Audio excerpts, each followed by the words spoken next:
Greetings. I'm Askia Muhammad, News Director. And you're tuned to member-supported WPFW, Washington.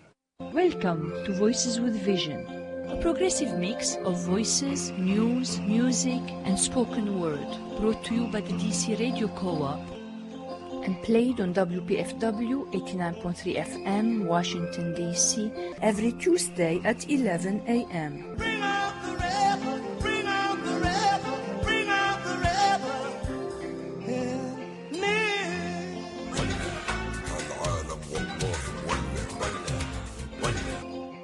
I'm Reem Kathuda.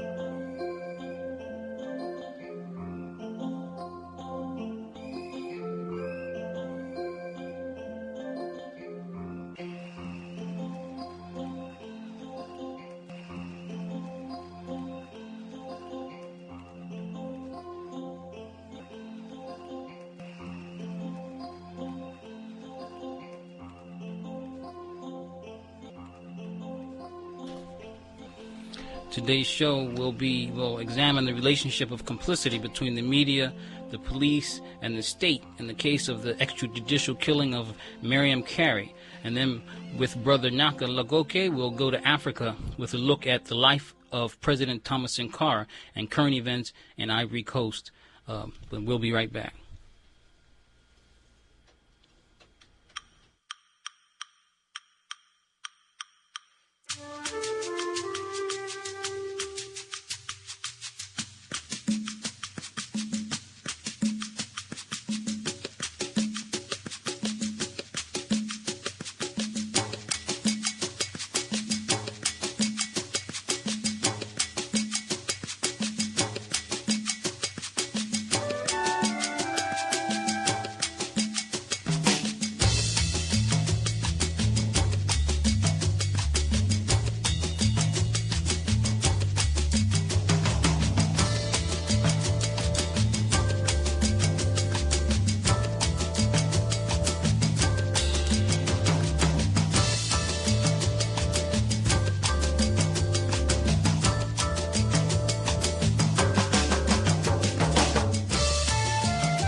As usual with Voices with Vision, we begin with Palestine Today.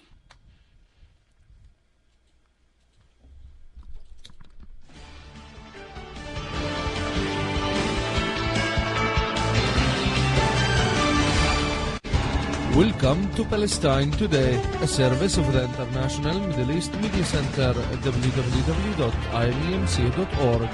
for Monday, October 7th, 2013.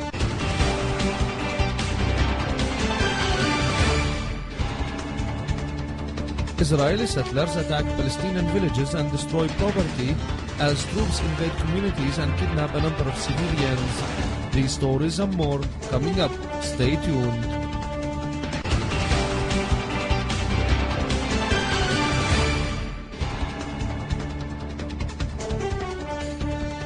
Israeli settlers attacked on Monday a number of West Bank communities and vandalized a mosque and destroyed a number of Palestinian-owned cars. Settlers also cut off trees owned by local farmers. A group of extremist Israeli settlers burned 2 Palestinian cars and attacked a mosque in Beit Iksa village, northwest of occupied Jerusalem, and wrote racist anti-Islamic graffiti. Local sources in Beit Iksa said that the settlers invaded the village during early dawn hours and burned 2 cars. The sources added that the settlers came from remote illegal settlement.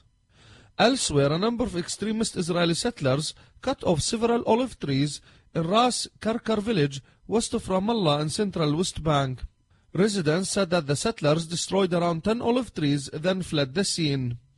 In other news, Israeli soldiers invaded Beit Ummar and Idna towns near the southern West Bank city of Hebron and kidnapped 3 Palestinians. Also near Hebron, dozens of soldiers invaded Lasafa area near Yatta and handed the residents military warrants ordering them to remove their solar panels. The village is one of 8 Palestinian villages Israel wants to destroy in the area, as the villages are not recognized by the civil administration officer run by the Israeli military occupying Palestine. Earlier on Monday, dozens of Israeli soldiers invaded Azzun Atma town near the northern West Bank city of Kalkilia and kidnapped 4 children, including an 8-year-old. Local sources said that the children were playing in a Palestinian olive orchard near the main road of the village when the soldiers attacked and kidnapped them.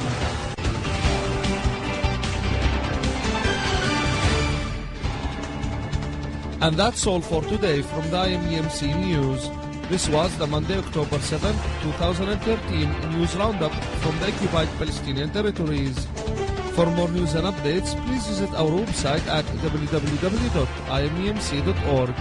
Today's report has been brought to you by George Ishmawi and me, Ressam Bannoura.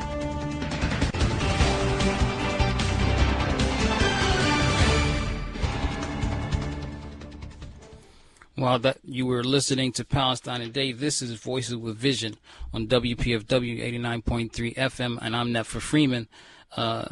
Last Thursday, people were bombarded with news. The corporate media was bombarding us with a depiction they gave of the extrajudicial execution of an unarmed black woman, Miriam Carey, on the Capitol grounds. And since then, we've been seeing all kind of depictions of what's happening, or what they're claiming has happened with that. The news is invariably focusing on the alleged motives of Miss Carey, and not talking about the actions of the police, and how they and why they thought it was necessary to shower this woman with bullets, even though she had a 1-year-old child in the car. So this show, we kind of want to talk about how this case, one, shows, again, the disregard for our lives, black lives, people of African descent, African people, and also how the media is complicit and follows the narratives and takes the lead from the police and the state in so many ways. And it's often said that those who control the narrative control your mind. And so the media, if it doesn't do what it's supposed to do, which is ask the cutting-edge questions and investigative questions, then a lot of times many people will take that lead and go down the path of analyzing and determining, trying to determine what motivated something, in this case, Miss Carey, Sister Miriam Carey, to do what she did. And that is a question. We might never know the answer to that. But really, the tragedy of all this is not her motives or what she did, but why the police did what they did, and why are the media not asking certain questions like, could you not shoot out the tires? Why wasn't that thought of? What did she do that was so? Because we're told that she tried to ram the White House, a barricade near the White House. And those of us who've been around the White House know that's just not an easy thing to do. And if you did try to do it, do you deserve to be executed? So the term extrajudicial killing in this instance, it refers to the fact that if someone did something wrong, then they deserve a trial, and they deserve to be for that to be assessed whether they're guilty or not. And then if it's not something, and some people believe in capital punishment, but even those instances, those are specific instances where somebody gets the death penalty. And it's just too often that we're killed without any kind of redress, without any kind of regard for our lives, and often not having done anything whatsoever. And so the family of Miss Carey is come to speak out. Now, when this happened to Brother Trayvon, who, this was a non-state actor who executed Brother Trayvon. it came at a time when a lot of people just we had enough, or it was just a particular time that garnered a whole lot of support for the family and raised a whole lot of media, questions in the media, and it lasted even until the trial. The man was put on trial. Now, he was acquitted, but now we see the same thing happen, and Trayvon was not an isolated incident.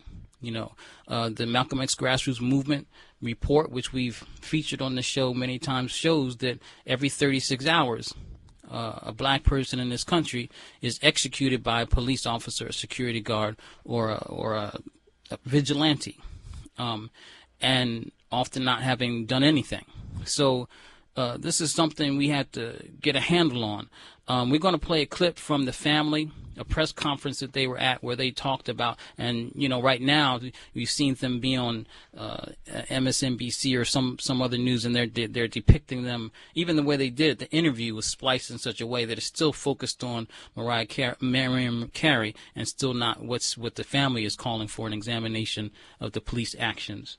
So if we can go to the press conference. We still haven't been properly notified by government officials that Miriam actually was deceased. We did have an opportunity to go and identify the body, but just through a photograph, which, still didn't help, with the pain that we're feeling. I found out just at the same time that the rest of the world was finding out through the television, so it's still not real, and very unfortunate. I can tell you that she was a woman that, law-abiding citizen, carefree, loving, just like anyone else. She had a baby, and she did suffer from postpartum depression with psychosis, which comes along with medication and therapy, which she did. She was very compliant with her medication. At the time that she was diagnosed with that, as you know, depression can have a certain level of instability at that time, which is why she was diagnosed. We don't know why Miriam ended up going to D.C. We don't know at that time if her depression, contributed to her going and taking that ride. We don't know what was in her mind at that time. I do feel that law enforcement could have handled the situation a lot differently. How do you know what was in the mind of the individual that was in the car? Only after the fact they understood and delved into her life and understood that she was a person that happened to be going through depression at one point with psychosis. Her mental status has no bearings on what happened. It doesn't contribute to the events. My family is seeking answers. We have questions. There's a mother who has lost a daughter. My sisters and I, we have lost a sister. And my niece has lost her mother, and we need to know why. My mother deserves that. It's a shame. It is a shame that my mother, my sisters, and I had to find out from reporters that called us and asked us to watch the news. It's a shame. Shame on the metropolitan D.C. area personnel for still not informing us of what has happened to my sister. No one deserves this. Deadly physical force was not the ultimate recourse, and it didn't have to be. And you have to ask yourself, as Americans, is it okay for that to happen? Because it can happen to you. And if we are okay with that, then I feel sorry for all of us. Why was my sister shot and killed with her 1-year-old daughter in the car and she was unarmed? Why? My mother deserves to know why. We deserve to know why. The chief of police of the Metropolitan Police Department, she did something that's very irresponsible. She rushed to judgment. What she said was, we don't think it's an accident. We don't know anything yet. All we know is we have a woman that was in a car with a 1-year-old child, and now there was some firearm discharges and someone's dead. Why and on what facts and circumstances led to the shots? We don't know yet. Is it justified? Or does it get to a point where the justification is no longer there and then it becomes excessive force? That's what we're going to do. We're not going to just work on what the government premises. We're going to do our own investigation. And that was the press conference with the Carey family talking about their sister, their late sister, Miriam Carey, who was executed by the police. And if you listen to it, and we have in the studio brother Gnaka Lagoke, who's here to talk about other things, but, feel free, brother, to jump into this. But if we listen to it, they're asking the kind of questions that the media should be asking. When they're talking to the authorities and whatnot. I remember that press conference with Kathy Lanier and I guess it was another spokesman for the Capitol Police. And they, Kathy Lanier said that they acted heroically and all these kind of things without, under the circumstances, I don't know how you could even use those words that they acted heroically. And then everyone seen the clip that was captured. They played it over and over, rolled it over and over again on television. It was captured by a foreign media journalist. And it shows, when I first looked at it, and I saw it, on the day of the afternoon, it shows her after, this is allegedly after she came from the White House all the way down to the Capitol, driving around in like, looks like a roundabout. They had her cornered. Everyone saw that, and they're surrounded with the police, guns pointing at her. You can't hear what they're saying. You don't know what they're saying. She tried to get away. She didn't try to attack anybody, but she, sometimes people get hit when she's trying to get away. Why she did, we don't know. Then she goes behind the bushes where you can't see. That's when the gunfire shots, the first round of gunfire. Then you see that she's gotten away. I couldn't imagine that she wasn't hit by, a bullet, or it's amazing that she wouldn't have been hit at all. And it's actually the child was in the car. They had to see that child there.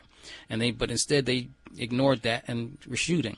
Then she goes around, and at some point you're seeing a police car in front of her and one behind her. The police car in front of her doesn't try to cut her off or stop. It's almost like it's going away from her, and so she's able to get through that and then drive to another area where they evidently, she crashed into something, maybe from her wounds, or and then what actually, we don't know what happens then. Then they said they claim they rescued the child.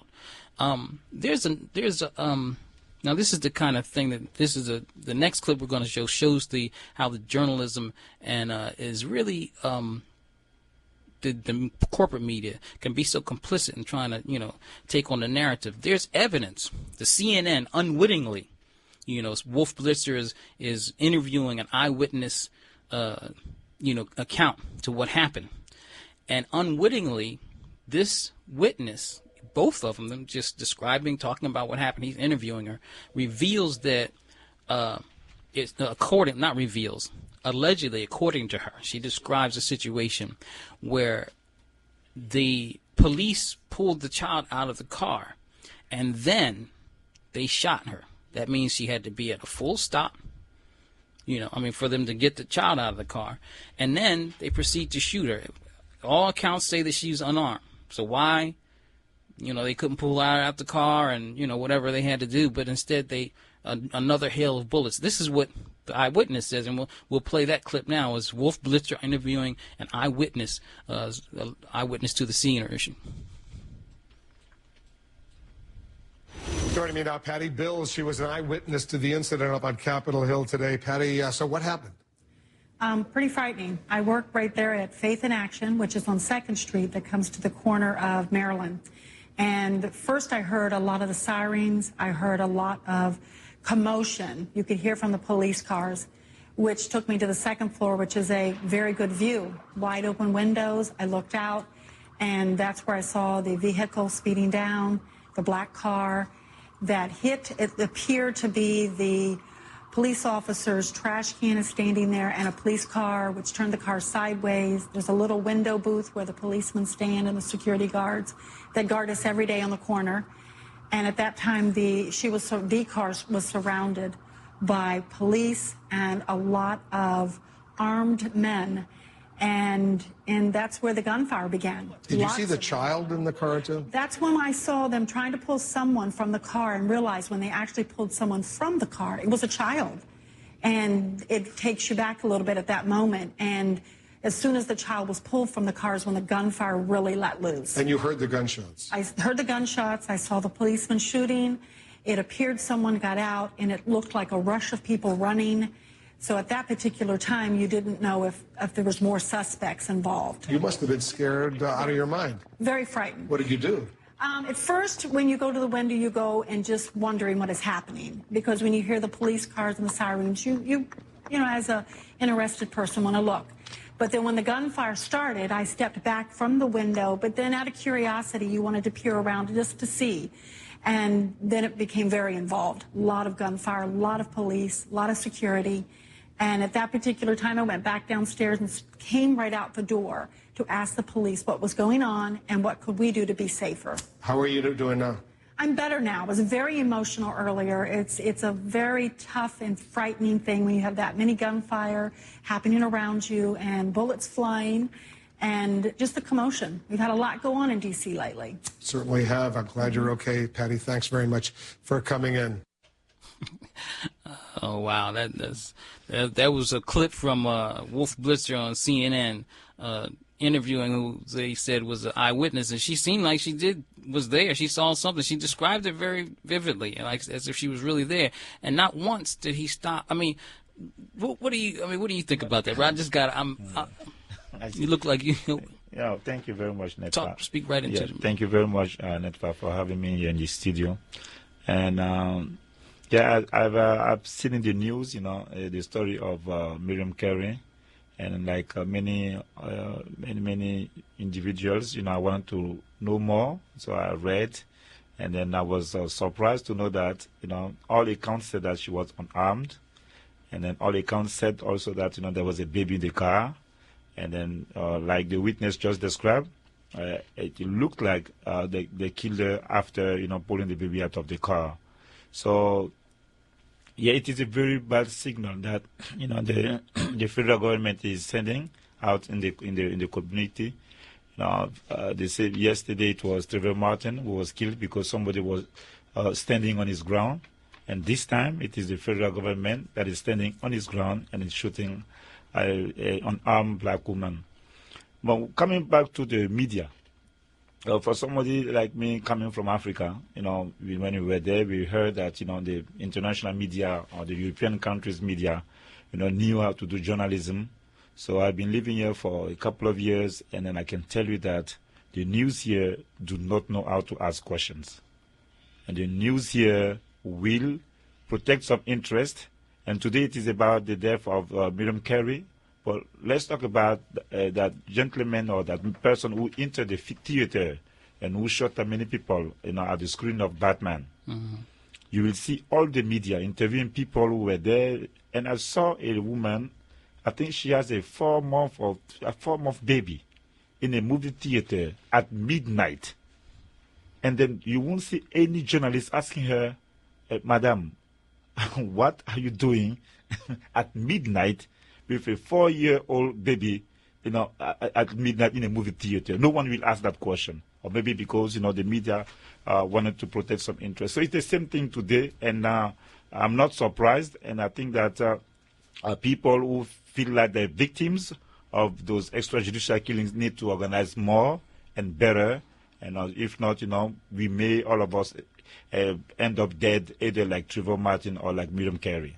And then so many others, like we said, every 36 hours. Now, in the beginning, the mainstream media portrayed the incident as some kind of dramatic gun battle and a car chase involving a deadly terrorist who had attempted to attack the White House. And as the truth began to emerge, and we come to see this Carey's worst crime really appears to have been driving erratically and freaking out at a checkpoint when the police guns were aimed at her. Now, you know, perhaps anyone, you know, cognizant of the fact that cops routinely shoot unarmed, innocent people for no reason whatsoever, particularly black people, you know, maybe she panicked and tried to escape because of that. You know, people do, you know, how people respond to things differently. Particularly, you know, when people say that she was not stable, particularly, you know.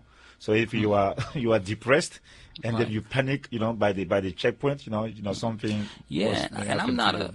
You know, I don't know not much of anything about psychology, maybe a little, but I don't know if depression makes people, drive across state lines to come and, but, for all accounts, not just her family, but the doctor she worked for, everyone said that she was a stable person, aside from the depression. Other than that, and postpartum depression doesn't seem to, as far as I know, can't lead people to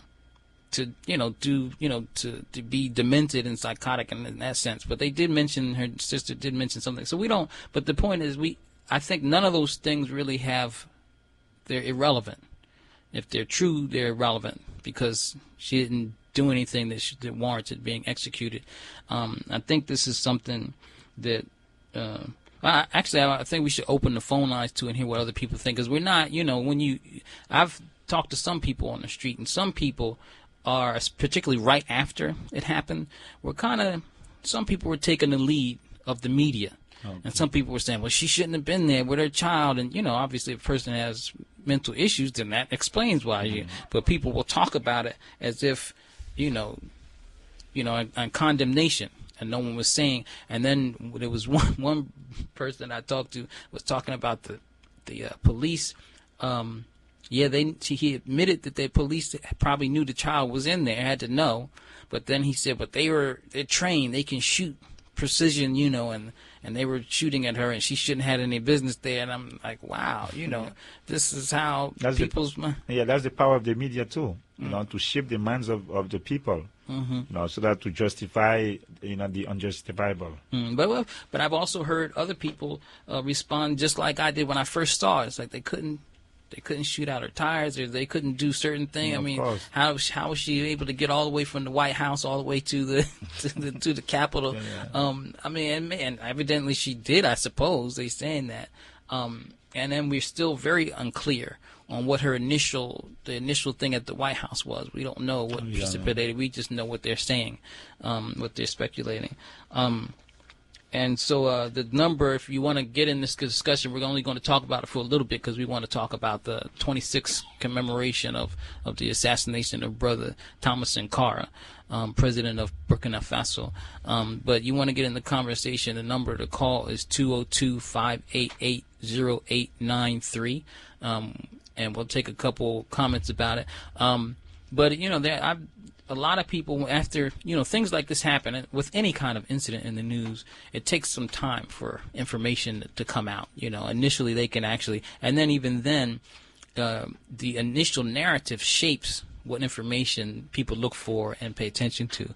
And so, with this whole focus on her motives, they keep saying her motives for what? Maybe they may be aware of something, they haven't, shared yet enough with the public. Maybe so. This is why we should be asking them, like the family is saying, that they want to know why, and then make a really investigation. But they don't look like they're intending to investigate anything. So we really need to be behind the family and organizing, and at least deferring to their.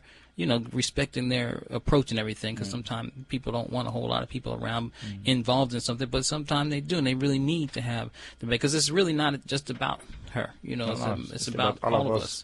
And then lastly, it's a very interesting, and this is when we say the complicity of the state, where the same disregard and for our lives, human life, black lives, is complicit even when we look at the Congress.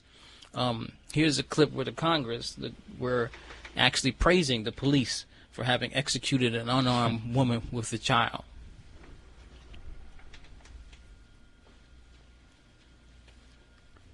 Can we go to the clip with the Congress?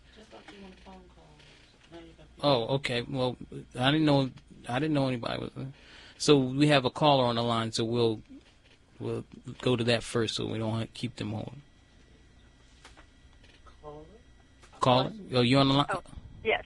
I have two questions.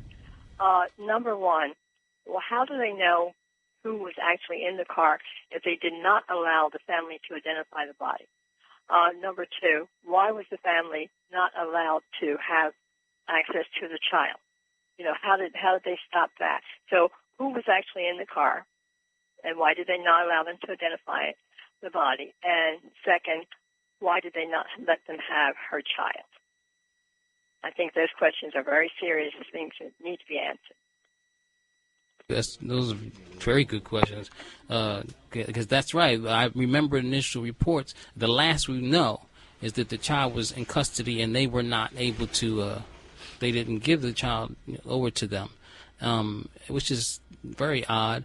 And then one of the things was they said the child was not seriously harmed. I remember the first reports. They never said the child wasn't harmed at all, was completely safe. And they started shaping that narrative. They started saying, well, it was something they said that implied, well, may have been some harm to the child, but she wasn't seriously harmed.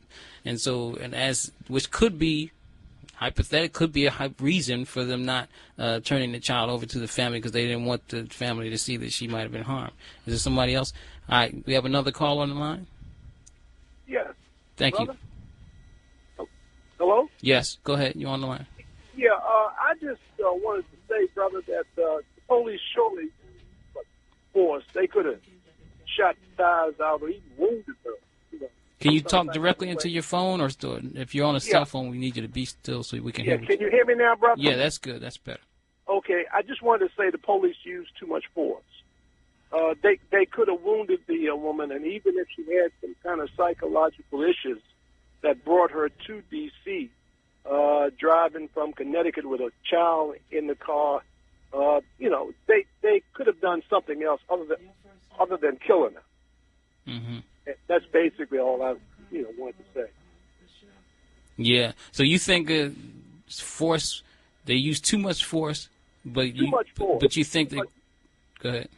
Yeah, too much force, and if she was undergoing a psychotic episode, they should have wounded her or shot the tires out or something. You just don't go. Yeah, I don't know if they needed to wound her at all. It didn't seem like that was really necessary to me. But okay, thank you for your comment, though. So it looks like a lot of people have some opinions about it, and not too many of them are different from ours. You go ahead, caller. You're on the line. Hello, good morning. Good morning. I agree with the other caller that they should have just at the tires and that. But there is a video that has been circulating that shows that one of the, I don't know, it was National Capitol Police were on top of the hood of her car. So with that, that shows the ability to do that. They did that they could have been tried to shoot the tires out. And this was before hitting one of the barricades. Now, to me, it looked like it was on Capitol Hill. Also, we need to look at another factor here. They claim the excuse, the depression, and on medicine. And then, of course, with the Navy Yard shooter, the same so-called excuse, and where it shows like a little history of that. And if we look at Virginia Tech. But what we see here is that when it comes to these type of situations, and I would even equate it to be like mind control, there is nothing done to say, okay, what to help so that somebody needs that needs help medically or depression or whatever has that. For example, if you look at the just what happened the week before the Navy shooting and with Virginia Tech, these were people that were able to get weapons, more importantly with the Navy Yard crossed from Virginia over into D.C., and so that's what also needs to look at here. And I agree with you saying that there shouldn't have been a need of use to deadly force. There would have been alternates to that. And then I also need to remind you, too, that if there is an investigation, please let us pursue on it, because today I am going over to the Mexican embassy because today is the grandson of Malcolm X's birthday. And we called for an investigation, and unfortunately, people have not responded as such. I'll be a lone soldier there, out with a sign, but I will be in solidarity with my Mexican comrades, the Afro-Mexicans who are in solidarity with me in Mexico City, because they have been asking questions like I have. Thank you. All right. So we hope that you don't that you try to organize with some people and not just go out there by yourself. But so that's good to hear. And so we hope that we're a stronger force when we're organizing and we're in numbers. So we want to do things in numbers. We have another caller. Just two more calls. After this, we're going to go to Ivory Coast. Go ahead, caller. You're on the line. Hey, brother Netfa. This is Mark. How you doing? All right. How you doing, Mark? I'm doing fine. Listen, I have a very serious question. My question is, do you think because due to the political climate that's going on with America and global politics and terrorism, will that be used as a cloak to give police more power to commit these homicides under the name of terrorism? I know they didn't use that, but it seemed like they treated her as a terrorist. Right. Because they chased her down and just like committed unjustifiable homicide, but yet, like you said, the state doesn't raise any questions. Yeah, well, certainly. In fact, the media was talking about it and initially reporting it as if there was exchange of gunfire. In fact, I remember them using the word exchange of gunfire. There was no exchange. The police were the only ones with guns, the only ones shooting. And so the initial reports that the media was claiming that there was some type of possibly some terrorist act or something.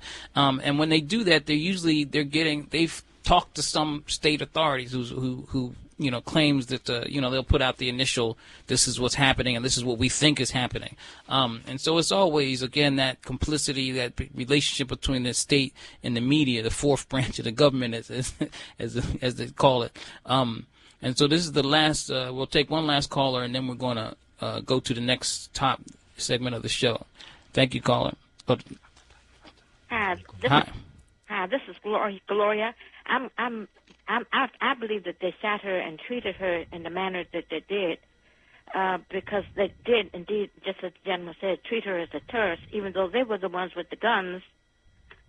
But they couldn't contain her, they couldn't control her, and so they acted over ambitiously and over aggressively. There was no need to kill her. Mm-hmm. There was no need to kill her, but I believe because of their own fear. Because of their own fear, they did what they did, and I do think that it does need to be further investigated, and I hope that justice is served in some kind of manner behind all this crap that we deal with. Mm-hmm. Thank you very much. Thank you for your call. I'd like to make a last comment on that situation.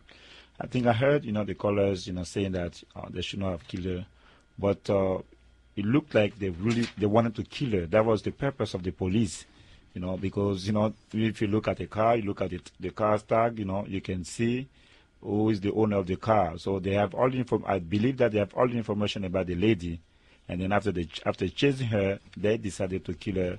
Certainly to send a message to people that you don't play, maybe you don't play like in the backyard or in the vicinity of the White House or the Capitol, and maybe that was the message in order to show maybe an exhibition of force, of power, And then we don't want to forget, because we started off, we played that clip from the Wolf Blitzer. We don't want to forget what that revealed to us. That person, that eyewitness, if we go by what they said and believe what they said, she said they took the baby out and then shot her. Yeah. Car had to be at a full stop. Everything. They have all the details about the lady, and they decided, to kill her. And if you shoot tires out, there's no need to do anything. If you shoot tires out, it's not fast. The car can't go that fast, and you can always block it in. I mean, they show the super police and everything. And I don't know. The last call said they act out of fear. If they're that afraid, then it's not the job for them. If to be able to look at a mother with a baby in the car and become so afraid that you got to use deadly force, then they're not protecting. They're not, as they say, serve and protect. They're not protecting anybody. In fact, they are the threat. They are the danger to us. And it's a shame when we have to be more afraid of the police. Then it's not a shame. That's their purpose. That's their role. Actually, people need to know the history of the police has always been as agents of the state, to protect the state and to protect the property of private property of the capitalists, or to hunt down the ex-slaves. That's where the history is that in the South is that the slave patrols that hunt down antebellum South with the slave patrols.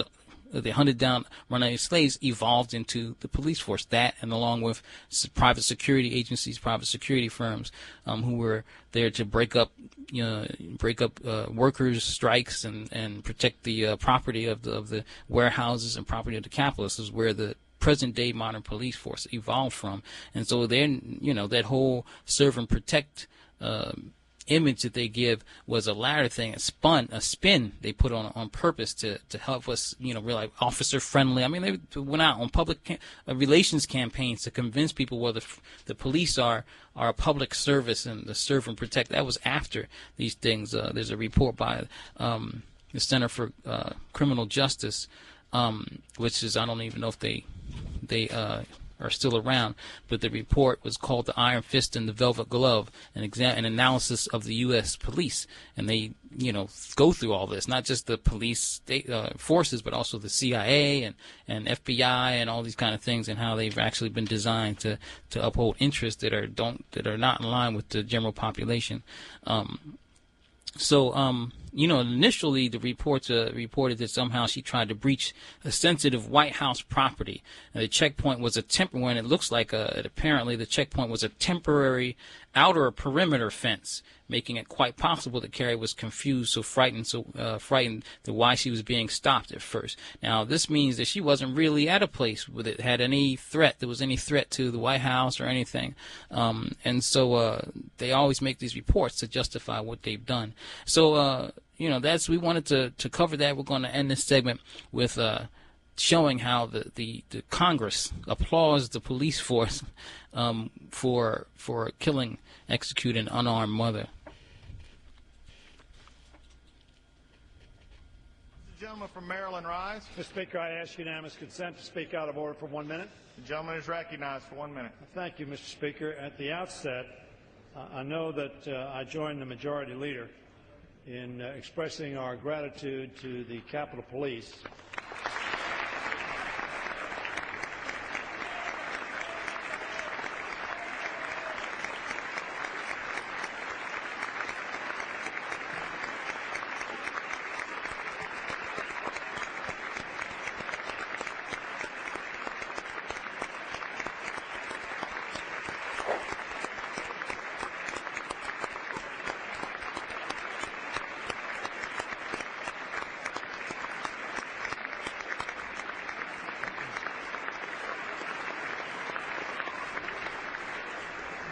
Mr. Speaker, all too often we take the folks who are prepared to put their own lives and safety at risk to save from harm's way, not only those of us who work on Capitol Hill, but those who visit their capital. And so I know that round of applause was heartfelt and deeply meant. And we thank them, and I'll yield to the Majority Leader before I ask him a question on the schedule, but I'll yield to the Majority Leader. Mr. Speaker, I want to thank the gentleman for yielding and concur with his thanks to the Capitol Police. And as well, each and every day, all of us benefit from their dedication and commitment to our safety, the people who visit this Capitol and its surroundings, to their safety. And I know all of us want to extend that thanks, and just to let them know we really appreciate it. I yield back. That was a clip featuring House Majority Whip Steny Hoyer of Maryland expressing his gratitude to the police, and his words were followed by almost a minute of applause. A minute of applause, and then Representative Eric Cantor then remarks that the lawmakers really appreciate the D.C. cops for their actions for executing an unarmed woman, a mother, for no reason really. No good reason. And so, again, we're going to end it. This is the nature of the state. They're concerned about themselves. Even if they made those statements prematurely without knowing all the facts, they at least deserve out of respect for Carrie. They deserve to come back out and make another statement and say we apologize and we need to hold those men accountable for their actions, why they did all that. But of course, that's not the nature of the state and the government. And they're up here grappling and fighting over the shutdown. But when it comes to this, they're unanimous. They all stand up and they applaud about the execution of a person. So that was. Now we're going to go to Africa.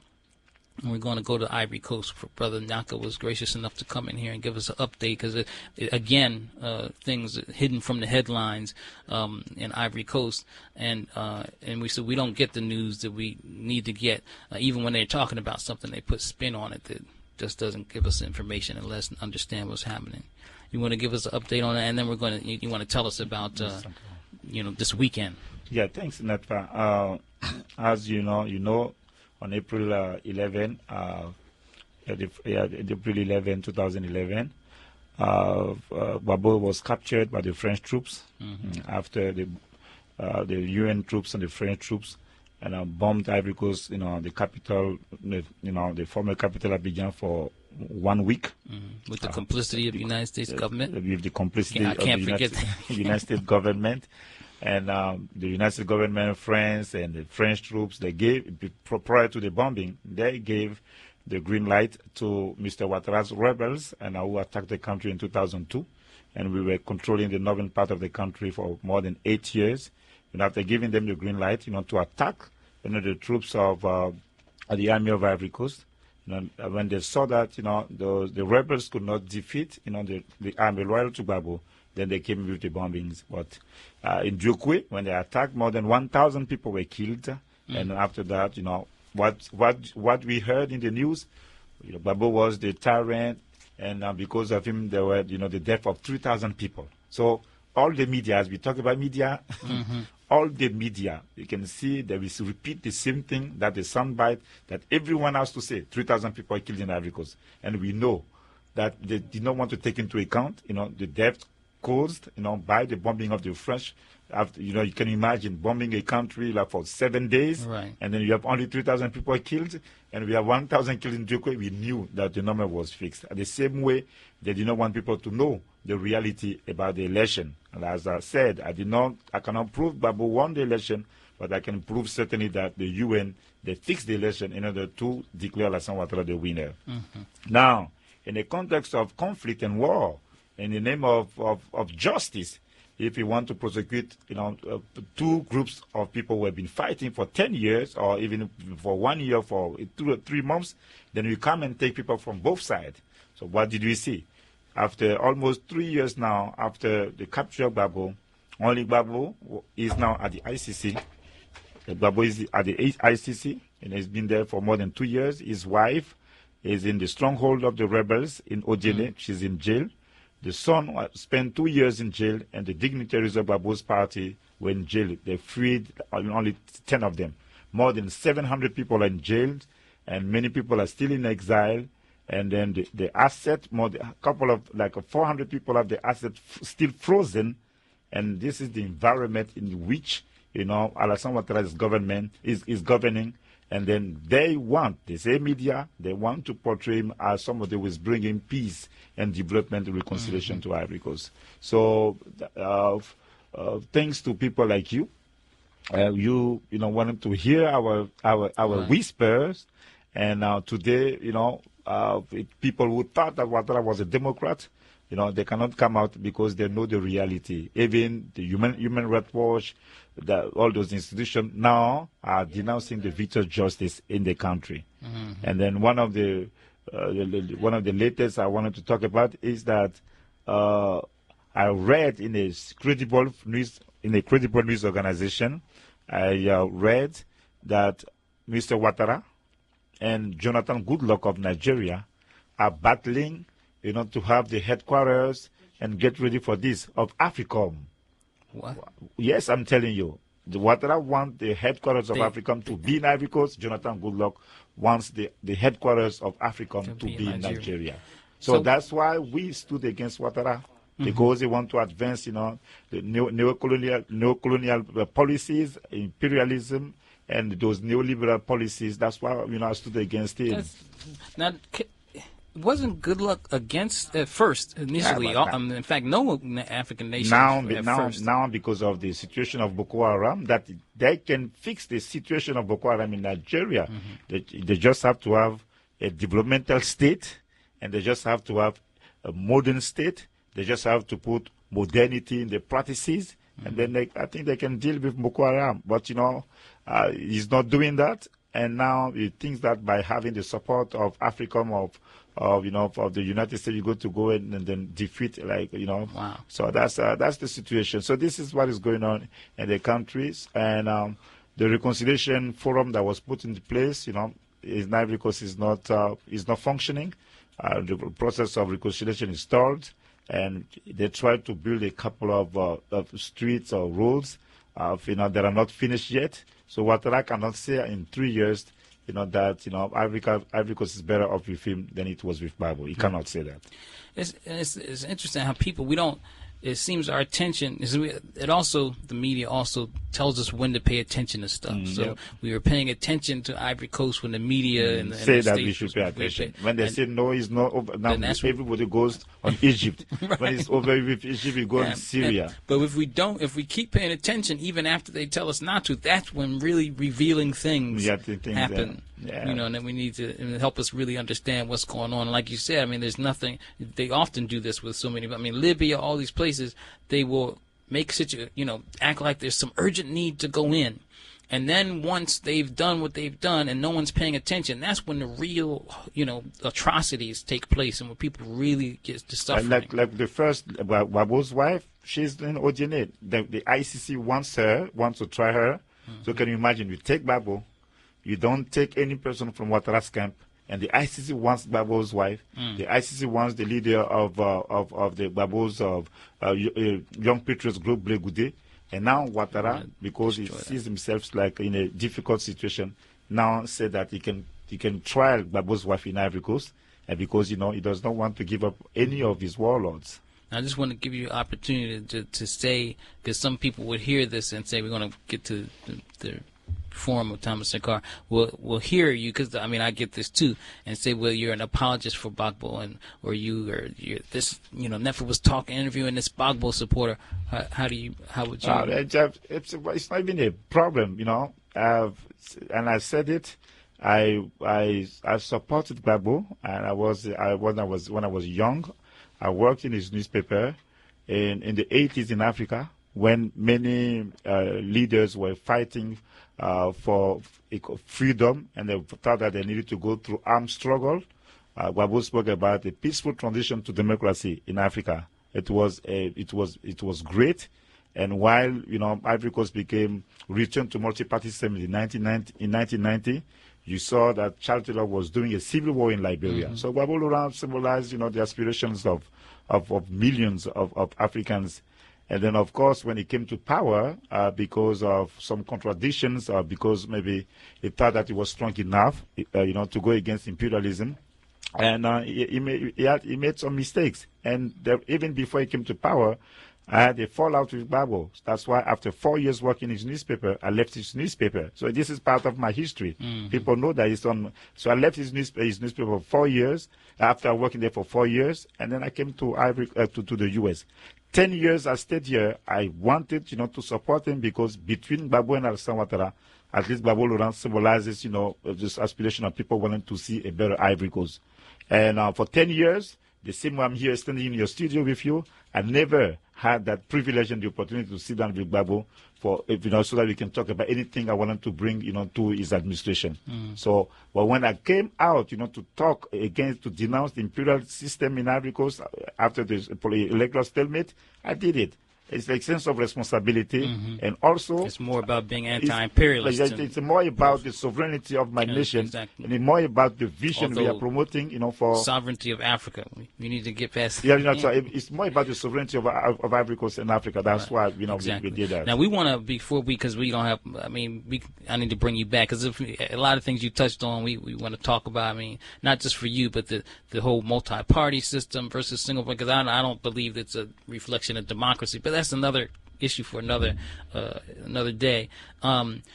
This weekend, Revival of Pan-Africanism will be commemorating the 26th anniversary of the assassination of Thomas Sankara, the late president of Burkina Faso. Let's start really quickly by telling people who Thomas Sankara is. Yeah, so when, Mandela was in jail, Gbagbo was in exile, he went to exile in 1982. In 1983, Thomas Sankara became, the president of Burkina Faso. And he undertook the people-centered development, and he put, the people of Burkina Faso and the people of Africa in the center of the vision he was promoting, which was a self-reliant and self-sufficient Burkina Faso for a self-sufficient, socialist and African socialist Africa.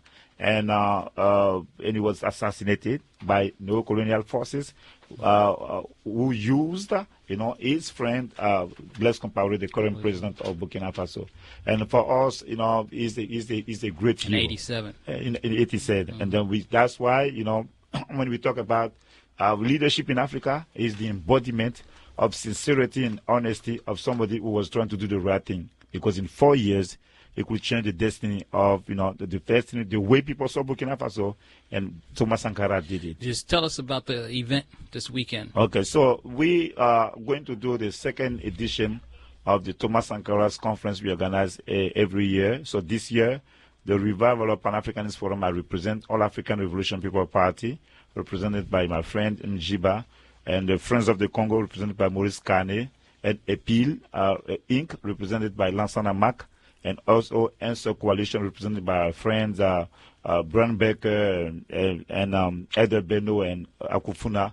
We are going to organize a conference, to commemorate, the legacy, the life, the achievement of Thomas Sankara when he was the president of Burkina Faso. Last year we did it, and then there was also a celebration of Thomas Sankara's legacy we organized at Oxford University last year too. Where and what date? We will do that on Saturday, October 12 at 3:30 at the Festival Center. And those four people I just mentioned. 1640 Columbia 1640 Road? Columbia Road, Northwest. Yeah. And then people can get more information, and there's like a Eventbrite page. Right? Yeah, there's Eventbrite page, Thomas Sankara's conference, eventbrite.com, something like that. Yeah. Thomas Sankara conference.eventbrite.com. Yeah, that's right. I think that's right. So, brother, thank you so much for joining us. We're going to have you back if we didn't spend so much time talking about the sister who was actually, but we had to do that. But, you and I can talk for a long time for different stuff, and there's a lot to talk about, and we can open the phone lines about Africa next time. And Pan-Africanism, and how we're all Africans. And then we need to get together and free ourselves all around the world, wherever we are. So you've been listening to Voices with Vision on 89.3 FM, Washington. My name is Netfa Freeman. I'm in the studio with Brother Gnaka Lagoke and Revival of Pan-Africanism. And stay tuned. Stay tuned. Join us next week, but stay tuned here for Brother Roach Brown and Crossroads. You're listening to Voices with Vision, a progressive mix of voices, news, music, and spoken word, brought to you by the DC Radio Co-op and played on WPFW 89.3 FM, Washington, D.C., every Tuesday at 11 a.m. Bring out the rebel, bring out the rebel, bring out the rebel. Help me.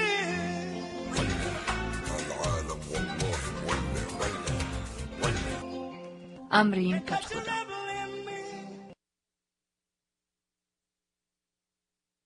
This was Voices with Vision at 89.3 FM. This is member supported. WPFW, Washington.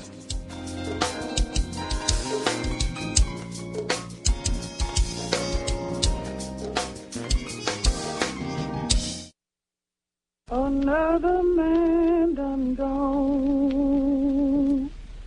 Another man done gone from the county farm. Another man done gone.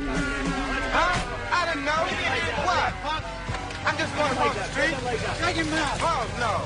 What'd I do? Turn around. Put your hands behind your back. Let's go. Let's go. A jury of your peers having found you guilty. 10 years. What? Come on. Get in that cell. I was in jail, too, man. It's cold-blooded in the jail. You go down there looking for justice. That's what you find. Just us. Welcome to another edition of Crossroads Today. Now here's your host, Roach Brown. Good morning and welcome to Crossroads. As usual, this is our regular time at 11 on Tuesdays. We have an interesting show this morning. And in particular, it's something that I haven't been able to sleep for a couple of days when I heard what happened with this